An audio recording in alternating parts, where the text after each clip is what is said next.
Hi, dprjones here. Firstly, a big thank you to all those who supported and subscribed to my temporary channel, dprjones Lives, during the 2 weeks when I couldn't access this channel. I was planning to celebrate my return by making a video about an old friend and his activities during this month.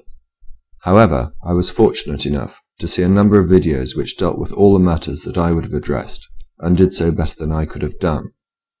I have listed those videos in the description, and I strongly urge you to watch them if you haven't already. They deal with Venom's latest antics, and show how he has, in my mind, sunk lower than ever before.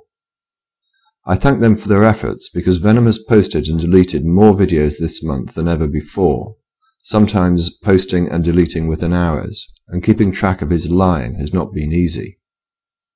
There is one issue that those videos do not deal with, and that is the issue which I propose to address here. I wish to do so by way of telling a story. Are you sitting comfortably?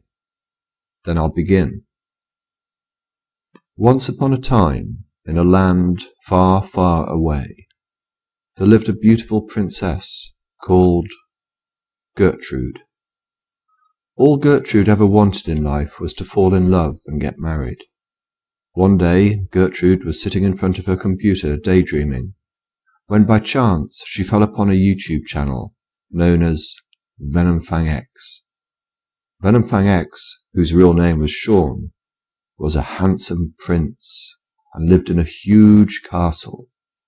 Now Gertrude fell in love with the handsome Prince Sean straight away and wanted to marry him so much that it made her heart cry. Gertrude would spend every day watching all of the handsome Prince Sean's videos, and because Gertrude was a clever girl, she was able to work out where the handsome Prince Sean's castle was. This was a deep secret, because the handsome Prince Sean did not want people to know where he lived. So handsome was he, and so plentiful was the bounty of his riches, that he knew that all men envied him and despised him, and wanted to kill him. Meanwhile, in a dark, dank, rat-infested sewer, many leagues away, there lived an evil man. His name was dprjones. dprjones killed babies, and sought congress with goats and any other farmyard animal that stood still long enough. dprjones had no morals. He thought there was no purpose to life, and he hated the handsome prince, all because dprjones was an atheist, and worse, an evolutionist.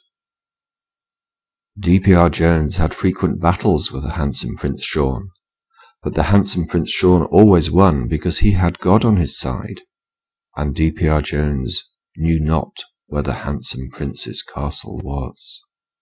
But the evil dprjones knew of Gertrude and of her love for the handsome Prince Sean. One day he tempted poor Gertrude with an apple laced with rohypnol. He said unto Gertrude, "Eat of the apple, and the handsome Prince Sean shall surely be yours."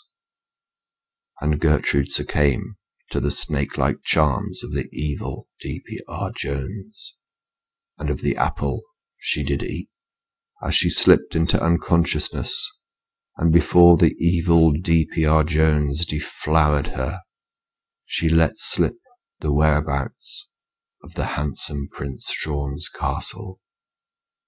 And everyone lived happily ever after. Okay, it's not a great story, but there's a certain degree of truth to it, and it may leave you with a few questions. Who is Gertrude? How did Gertrude find out where Venom's castle was? And what did the nasty dprjones do with the information when it was given to him? So far as the identity of Gertrude is concerned, I will add this as an annotation once I have Gertrude's permission to do so. So far as how Gertrude found out the whereabouts of the handsome Prince Sean's castle, you don't know? Well, I've read the case files, have you? Everything you need to find him is right there in those pages. And tell me how. First principles, Clarice. Simplicity. Read Marcus Aurelius. Of each particular thing, ask, what is it in itself? What is its nature? What does he do, this man you seek?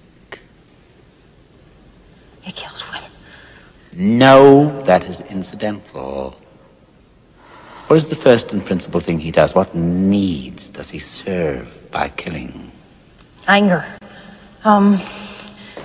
Social acceptance and sexual frustrations. No, he covets. That is his nature. And how do we begin to covet, Clarice? Do we seek out things to covet? Make an effort to answer now. No. We just... No, we begin by coveting what we see every day. Don't you feel eyes moving over your body, Clarice? And don't your eyes seek out the things you want? All right, yes. Now please tell me how. No. And no, I won't be telling you either, so please don't bother asking.